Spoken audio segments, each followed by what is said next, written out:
చేస్తా ఉన్నాం.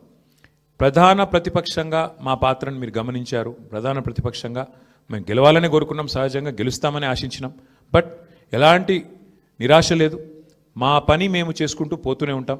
ఎందుకంటే 2 ఏళ్లుగా లగచర్ల కావచ్చు, హైడ్రా బాధితులు కావచ్చు, మూసీ బాధితులు కావచ్చు, 6 గ్యారెంటీల విషయంలో బాకీ కార్డుల రూపంలో కావచ్చు, ప్రజల తరపున గొంతు ఎత్తడంలో, అట్లాగే మా మీద జరిగే దుష్ప్రచారాన్ని తిప్పికొట్టడంలో శాసనసభ వేదిక కానీ బయట కానీ బ్రహ్మాండమైన పాత్ర పోషించాం. రేపటి రోజున కూడా అట్లాగే ముందుకు పోతాం. మరి మా కార్యకర్తలకు కూడా నేను చేసే విజ్ఞప్తి, సన్నద్ధం అవుదాం. అన్ని రకాలుగా ప్రజాక్షేత్రంలో మనం ఈ ప్రభుత్వాన్ని నిలదీయడంలో సఫలమైనాం. ముఖ్యంగా మా సోషల్ మీడియాలో పనిచేసే మా తమ్ముళ్ళు చెల్లెళ్ళకు కూడా నేను హృదయపూర్వకంగా అభినందనలు చెప్తా ఉన్నాను.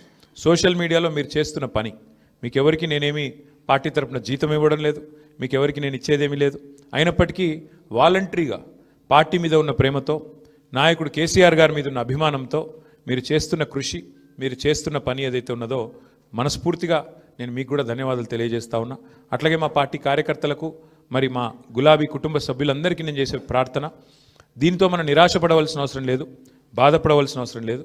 తప్పకుండా ముందుకు పోదాం. అట్లా అనుకుంటే ఇవాళ జాతీయ స్థాయిలో కూడా మీరు చూసినట్టయితే మరి కాంగ్రెస్ పార్టీ బీహార్లో తన ఉనికిని కోల్పోయే పరిస్థితి ఉన్నది.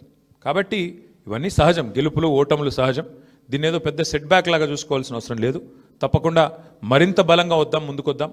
ఒక రబ్బర్ బంతిని గోడకేసి కొడితే ఎట్లయితే తిరిగి బలంగా వెనకకొస్తుందో అట్లా మనం కూడా తప్పకుండా తిరిగి వెనక్కొద్దాం. పెద్దలు కేసీఆర్ గారు తిరిగి రాష్ట్రానికి ముఖ్యమంత్రిగా మళ్ళీ బాధ్యతలు చేపట్టేదాకా ఎవరి శక్తి మేరకు వారు శక్తి వంచన లేకుండా కష్టపడదామని చెప్పి మా నాయకులు కార్యకర్తలకు మరొకసారి ధన్యవాదాలు తెలియజేస్తూ, కష్టించి పనిచేసిన మా నాయకత్వం మొత్తం కూడా ఇక్కడ ఉంది. ఒక ఇద్దరు గురించి నేను ప్రత్యేకంగా చెప్పాలి. హరీష్ రావు గారు మధ్యలో పాపం వారి తండ్రి అనుకోకుండా అకాల మరణం జరిగింది. అయినప్పటికీ ఆయన ఇవాళ కూడా పూజలో ఉన్నారు. ఈ నిమిషానికి కూడా పాపం వారి తండ్రి గారికి సంబంధించిన స్వర్గపాత్రకు సంబంధించిన పూజలో ఉన్నారు.